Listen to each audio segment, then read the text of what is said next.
안녕하십니까. 오늘은 시대의 소망 26장 가버나움에서 두 번째 시간입니다. 외치지 아니하며 목소리를 높이지 아니하며 라는 제목으로 말씀을 나누겠습니다. 먼저 이사야 42장 2절로 3절 말씀 읽겠습니다. 그는 외치지 아니하며 목소리를 높이지 아니하며 그 소리를 거리에 들리게 하지 아니하며 상한 갈대를 꺾지 아니하며 꺼져가는 등불을 끄지 아니하며 진실로 정의를 시행할 것이며. 지난 시간에 이어서 가버나움에서 봉사하신 예수님을 살펴보려고 합니다. 말씀을 통해서 우리가 뭘 해야 되는지를 나누기보다는 예수님이 어떤 분인지에 관해서 말씀을 드리고자 합니다. 마가복음 1장 29절로 31절 말씀을 먼저 보겠습니다. 회당에서 나와 곧 야고보와 요한과 함께 시몬과 안드레의 집에 들어가니 시몬의 장모가 열병으로 누워 있는지라 사람들이 곧 그 여자에 대하여 예수께 여짜온대 나아가사 그 손을 잡아 일으키시니 열병이 떠나고 여자가 그들에게 수종드니라. 예수님이 가버나움 회당에서 가르치시고 귀신 들린 자를 고치셨죠. 제가 지난 시간에 여기까지 살펴봤습니다. 이제 그 후에 이제 예배가 마치고 잠시 쉬기 위해서 베드로의 집에 가시게 됩니다. 근데 베드로의 집에 갔는데 예수님이 편히 쉬셨을까요? 살펴보겠습니다. 베드로와 시몬과 안드레 집에 가시니 누가 계셨어요? 네, 시몬의 장모, 베드로의 장모가 열병으로 누워 계셨습니다. 추석에는 이 열병을 말라리아라고 설명을 하고 있더라고요. 지금도 말라리아로 인해서 많은 사람들이 목숨을 잃을 만큼 무서운 병입니다. 베드로의 장모의 병이 정확히 뭔지는 우리가 알 수 없지만 베드로가 장모님을 모시고 병간호를 해야 했고, 그리고 예수님이 방문하셨음에도 불구하고 계속 누워 계실 수밖에 없을 만큼 위중한 상태였던 것 같습니다. 예수님이 제자의 장모님이 편찮으신데 그냥 지나칠 수 없죠. 그래서 예수님은 베드로의 장모의 손을 붙잡고 병을 고쳐주십니다. 그리고 언제 아팠냐는 듯이 베드로의 장모는 예수님과 예수님의 일행을 잘 섬기죠. 이제 장모님의 병을 고치고 나서 예수님이 잠시 이제 휴식을 취하게 되는데요. 예수님이 잠시 휴식을 취할 수 있었던 것은 아이러니하게도 유대인들이 특별히 랍비들이 만든 안식일에 관한 규칙 때문이었습니다. 유대인들이 계명을 어기지 않기 위해서, 계명을 범하지 않기 위해서 또 수많은 계명들을 만들어내잖아요. 그 중에 하나가 안식일에 일을 하지 말라는 계명을 지키기 위해서 안식일에 병을 고치는 것도 일이니까 병도 고치지 마라. 아주 응급 환자 말고는 그 병을 고치는 것도 일이다. 이렇게 해서 병도 못 고치게 했습니다. 그래서 예수님이 해당해서 병자를 고치셨을 때 또 난리가 나죠. 가버나움의 주민들은 사실 예수님이 해당에서 나오셨을 때 따라 가고 싶은 마음이었습니다. 그리고 아픈 분들은 한 걸음에라도 예수님께 달려가서 자신의 병을 고쳐주시기를 요청하고 싶었습니다. 그럼에도 불구하고 가버나움에 있던 그 주민들이 예수님을 찾아가지 않았던 것은 안식일 준수를 위해서 해가 질 때까지 기다렸기 때문입니다. 32절부터 읽겠습니다. 저물어 해질 때에 이제 해가 지고 나서 사람들이 예수님께 나오죠. 모든 병자와 귀신 들린 자를 예수께 데려오니 온 동네가 그 문 앞에 모였더라. 예수께서 각종 병이 든 많은 사람을 고치시며 많은 귀신을 내쫓으시되 귀신이 자기를 알므로 그 말하는 것을 허락하지 아니하시니라. 정말 많은 사람들이 베드로의 집에서 쉬고 계신 예수님에게 찾아왔습니다. 그 광경을 시대소망에서는 이렇게 말합니다. 태양이 지평선 아래로 사라지기가 무섭게 이제 해가 졌을 때 일대 소동이 일어났다. 사람들이 이제 시간을 잰 거죠. 해지는 시간 3, 2, 1, 땡 하면 이제 예수님께 달려가는 겁니다. 아픈 사람, 귀신 들린 사람 덜쳐 업고 찾아가는 거예요. 사랑하는 가족들이 예수님의 도움의 손길을 필요로 했습니다. 가정에서, 가게에서, 시장에서 동네 주민들이 예수께서 쉬고 계시는 보잘것없는 집으로 밀려들었다. 환자들은 들것에 실려서 지팡이에 의지해서 혹은 친구의 부축을 받으면서 허약하여 비틀거리면서 구주가 계신 곳으로 들어왔다. 이날 밤 많은 사람들이 예수님을 찾아왔고 그 예수님을 통해서 치유와 회복과 또 승리의 경험을 하게 됩니다. 예수님의 봉사를 마태는 다음과 같이 기록하고 있습니다.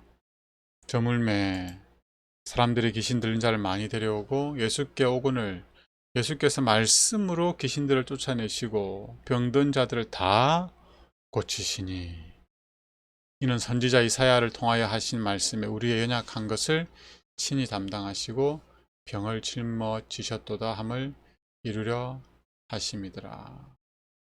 예수님은 다 고치셨습니다.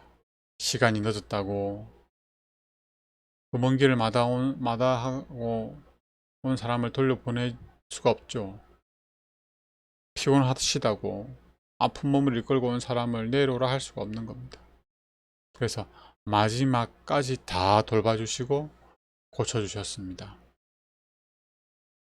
다 고치시니 예수님의 봉사와 수고로 인해 사람들이 고침을 받고 회복되고 또 그로 인해 기뻐하는 모습을 예수님이 보시면서 즐거워하셨습니다. 당신의 봉사와 수고로 인해서 사람들이 회복되고 고침받고 또 그런 것을 기뻐하는 모습이 예수님에게는 기쁨이었습니다. 즐거움이었습니다. 나의 수고로 말미암아 다른 사람을 유익하게 하는 것, 나의 봉사로 말미암아 다른 사람이 회복되는 것, 이것이 예수님에게 기쁨이었어요. 시대 소망이 이렇게 설명하죠. 예수께서 당신에게 온 자들의 고통을 목격하실 때 그의 마음에 동정심이 일어났으며 당신의 능력으로 그들에게 건강과 행복을 회복시켜 주시는 것을 기뻐하셨다.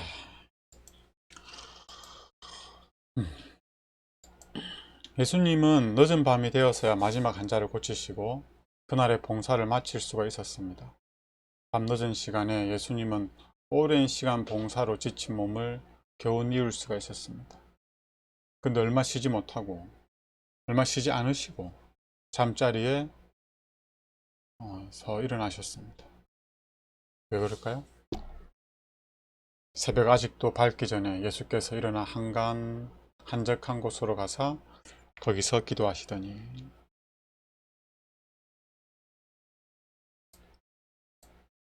시대소망 259쪽, 260쪽에는 이렇게 설명합니다. 그런 무지한 자들을 가르치시며 앓는 자들을 고치시며 눈먼 자들을 보게 하시며 무리들을 먹이시면서 종일 수고하시다가 땅거미가 질 때나 혹은 이른 아침에 아버지와 교통하기 위하여 산의 성소를 향하여 길을 떠나셨다. 그는 온 밤을 기도와 명상으로 보내시다가 사람들 가운데서 일을 하시기 위하여 먼 동이 틀 때에 돌아오시는 일이 종종 있었다. 예수님이 늦은 시간까지 봉사하셔서 피곤하셨기 때문에 더 많이 더 오래 주무신 것이 아니라 피곤하면 피곤할수록 바쁘면 바쁠수록 예수님은 하나님과 교통하는 시간을 꼭 지키셨습니다. 하나님과 교통하는 가운데 예수님은 참된 쉼과 참된 지혜와 참된 힘을 얻으셨습니다. 예수님의 능력의 비결은 하나님이셨습니다. 예수님은 매일 아침 오늘 하루를 어떻게 살아야 할지 하나님께 여쭙고, 그리고 하나님께서 하라시는 대로 하나님의 뜻대로 순종하셨습니다. 예수님의 활동의 방향을 결정하는 것은 주변의 상황과 제자들의 의견과 예수님의 뜻이 아니었습니다. 예수님은 하나님의 뜻에 따라 행하기도 하시고, 멈추기도 하시고, 머물기도 하시고, 옮기기도 하시고, 시작하기도 하시고, 그만두시기도 하시고. 그 사실을 마가복음 1장 36절 이후에 있는 말씀을 통해서 알 수가 있습니다. 시몬과 및 그와 함께 있는 자들이 예수의 뒤를 따라가 만나서 이르되 모든 사람이 주를 찾나이다. 사실 제자들은 유대 지역에서와 나사렛에서의 반대의 경험, 실패의 경험을 통하여 낙심한 상태였죠. 게다가 침례 요한은 또 감옥에 갇혀 있고, 나사렛에서는 예수님이 그냥 거절당한 게 아니라 목숨의 위험을 받으면서 거절당했습니다. 그런데 가버나움은 달랐습니다. 왕의 신하의 아들이 고침을 받은 일, 자원하여 예수님을 찾아오는 많은 사람들, 예수님을 향해 놀라움과 칭찬을 아끼지 않는 사람들, 게다가 예수님이 이른 새벽에 기도를 하러 간 시간에 사람들이 예수님을 만나기 위해서 그 이른 시간에 찾아오는 일, 어디서도 경험하지 못한 일이었습니다. 이런 인기, 환호, 존경, 관심. 제자들은 이른 아침에 기도하러 가신 예수님을 찾아났습니다. 이 많은 사람들이 예수님에게 찾아왔다는 소식을 전하기 위해서요. 제자들은 이 많은 사람들이 예수님이 새로운 나라를 세우고자 하실 때 지지자들이 될 것이라 믿었습니다. 제자들은 예수님이 가브나움에서 조금만 더 봉사하시면 지지율이 지금보다 훨씬 많이 올라갈 것이라고 확신하였습니다. 그래서 기쁜 마음으로 예수님을 찾아와서 사람들이 이른 아침부터 예수님을 찾아왔습니다라고 전하고 싶었어요. 그래서 전했죠. 그런데 예수님의 반응은 제자들의 기대와 달랐습니다. 이르시되 우리가 다른 가까운 마을로 가자. 거기서도 전도하리니 내가 이를 위하여 왔노라 하고, 이에 온 갈릴리를 다니시며 그들이 해당에서 전도하시고 또 귀신들을 내쫓으시더라. 이게 어떻게 얻은 기회인데 예수님은 이 천금 같은 기회를 스스로 걷어차버리시는 걸까요? 사역지를 옮긴다고 해서 가버나움과 같은 관심과 환영과 존경을 받을 수 있을까요? 유대나 나사렛에서처럼 또 반대를 당하지는 않을까요? 사역지를 옮기면 맨 땅에서 다시 시작해야 하는 건데 왜 사서 고생을 하시는 걸까요? 예수님은 왜 그러시는 건지 제자들은 이해가 되지 않았습니다. 그러나 예수님 다 이유가 있었죠. 제자들은 이해할 수 없는 그 결정을 예수님께서 하신 이유를 다음과 같이 설명하고 있습니다. 그 당시 가브나움을 휩쓸었던 흥분, 그 가운데에서의 예수님의 사명이, 목적이 상실될 우려가 있었다. 예수께서는 단지 이적을 행하는 자나 육체적인 질병을 치유하는 자로서 사람의 이목을 자신에게 이끄는 것으로 만족하지 않으셨다. 예수께서는 사람들을 구주로서 자신에게 이끄시려고 하신 것이다. 사람들이 예수께서 세상적인 국가를 세우시려고 왕으로 오셨다는 것을 믿으려고 열망하는 동안 예수께서는 그들의 마음을 지상의 것에서 영적인 것으로 돌리기를 원하셨다. 세속적인 성공만으로는 그의 사업에 방해가 될 것이었다. 예수님은 가버나움에서 사람들이 보여준 관심과 한호가 마냥 좋지만 않았습니다. 아니, 좋지 않은 것이 아니라 예수님의 사명에 방해가 될 것을 아셨습니다. 예수님은 이적을 행하는 자나 질병을 치유하는 자로서 그들에게 인식되기를 원치 않았습니다. 예수님은 구주, 즉 죄에서 구원하시는 분으로 당신을 나타내고자 하셨습니다. 그러나 사람들은 예수님이 이스라엘의 새로운 복지 정책, 새로운 교육 정책, 새로운 부동산 정책, 새로운 경제 정책, 새로운 군사 정책, 새로운 정치로 새로운 왕국을 세우리라고 믿었습니다. 예수님은 제자들을 포함해서 군중들이 오해하고 있는 이 메시아의 사명을 바로 알려주고자 하셨습니다. 예수님은 제자들의 바램대로 세속적으로 얼마든지 성공하실 수 있었습니다. 얼마든지 사람들의 인기를 독차지할 수 있었습니다. 그러나 세속적인 성공은 예수님의 사업에 별 도움이 안 되는 정도가 아니라 방해가 될 것이었습니다. 방해가.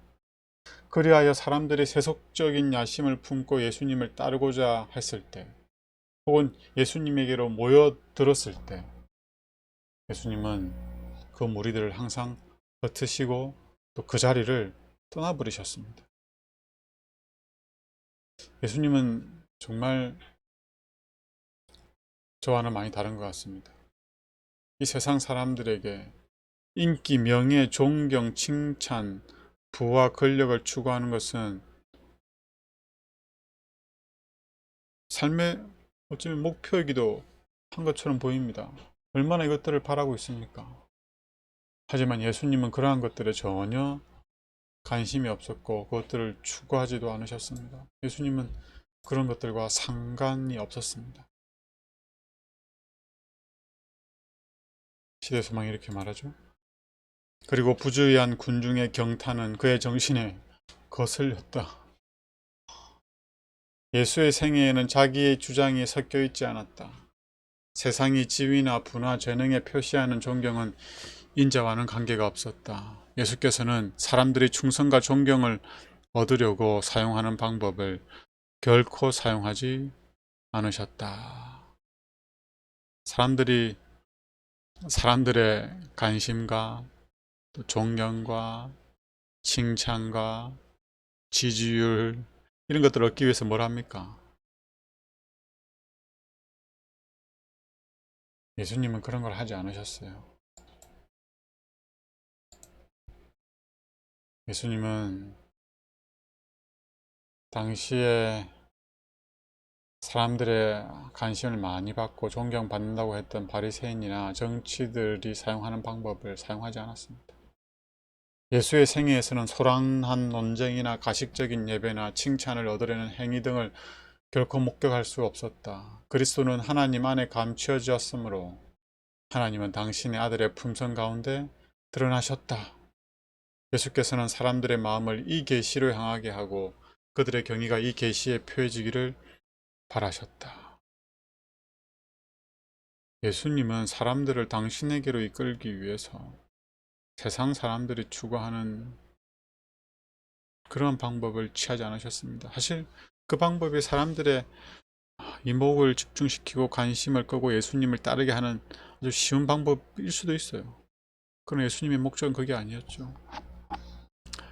오히려 예수님은 그러한 방법들을 거절하고 거부했습니다. 대중의 인기를 얻고자 하시지도 않았고 사람들의 관심을 얻기 위해서 외적인 하려, 감정의 호소, 혹은 가식과 위선 이런 것들을 행하지 않았어요. 예수님은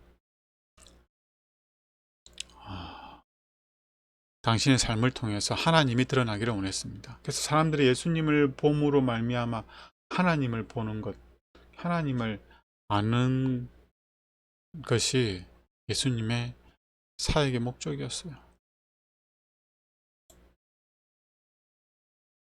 이사야 42장 2절로 3절에는 예수님에 관해서 다음과 같이 설명하고 있습니다. 그는 외치지 아니하며 목소리를 높이지 아니하며 그 소리를 거리에 들리게 하지 아니하며 상한 갈대를 꺾지 아니하며 꺼져가는 등불을 끄지 아니하고 진실로 정의를 실행할 것이며. 누구와 반대되는 모습입니까? 바리새인들, 종교 지도자들. 그들은 외쳤고 목소리를 높였고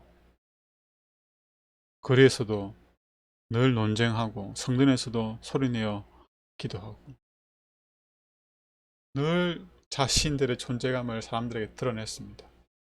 예수님은 그리하지 않았죠. 유대 종교 지도자들이 멸시하고 멀리하고 무시하고 거절했던 그 죄인들, 그 창녀들, 세리들, 이방인들, 이들을 예수님은 가까이 하셨습니다.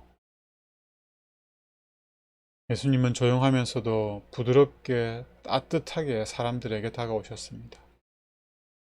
그들에게 빛과 능력을 나타내셨습니다. 예수님이 사람들을 이끈 방법은 세상 사람들과 달랐습니다. 그것이 무슨 방법입니까? 우리도 이 방법을 배우면 좋겠어요. 그러면 예수님을 통하여 하나님이 드러난 것처럼 우리를 통하여 예수님이 높임을 받게 될 것입니다. 예수님이 사람을 이끈 방법을 요한은 다음과 같이 설명하고 있습니다. 네가 땅에서 들리면 모든 사람을 내게 이끌겠노라. 모든 사람을 내게 이끌겠노라. 사람들이 예수님에게 이끌리도록 하는 그 방법이 뭐라고요? 내가 땅에서 들리면. 이 방법을 통해서 예수님 안에 계시는 하나님이 나타나셨습니다. 나타내셨습니다. 드러났습니다. 그래서 우리는 이 예수님을 통해서 하나님을 알 수가 있죠. 이 예수님이 어떤 예수님입니까? 자아를 희생하여 십자가에 달려 죽으신 예수님입니다. 예수님의 십자가는 하나님을 나타냈고 예수님이 세우실 나라가 어떠한 법으로 다스려질지, 어떠한 원칙으로 다스려질지를 친히 보여주셨습니다. 예수님이 다스리는 나라는 십자가의 정신, 즉 자아 희생의 원칙이 법으로 준수될 나라입니다. 이걸 보여주기 위해서 예수님은 친히 십자가에 달려 죽으신 겁니다. 예수님은 무아의 삶을 사셨습니다. 나는 없고 오직 하나님만 드러내는 삶. 나를 희생해 사랑을 나누는 삶. 내가 수고해서 다른 사람을 이롭게 하는 삶. 내가 십자가에 달려 죽음으로 죄인들을 구원하는 삶. 이러한 삶을 우리는 예수님을 통해서 알 수가 있고 배울 수가 있습니다. 그리고 우리도 그와 같은 삶을 경험할 수가 있습니다. 기도하겠습니다. 하나님, 많은 관심과 한호와 칭찬과 존경 속에서 예수님은 오직 하나님만을 드러내고자 하셨습니다. 그래야 세상적인 방법을 추구하지 않고 십자가에 나타난 그 사랑의 정신, 자아희생적인 삶을 통하여 하나님을 아주 분명하게 드러내셨습니다. 그래야 우리가 하나님의 사랑이심을 압니다. 부인할 수가 없습니다. 우리가 예수님을 통하여 그 하나님을 다시 한번 확인하고 그 하나님께 감사하고 찬양을 하면 좋겠습니다. 그리고 우리도 예수님처럼 세상적인 것들을 추구하거나 세상적인 방법을 따르는 것이 아니라 하늘의 원칙, 계명의 정신, 예수님의 삶의 특징이었던 그 자아희생적인 삶을 우리가 살아낼 수 있도록 은혜를 베풀어 주시옵소서. 그리하여 우리 삶을 통해서도 하나님과 예수님이 사랑이심이 증거되게 하여 주시옵소서. 예수님 이름으로 기도드립니다. 아멘.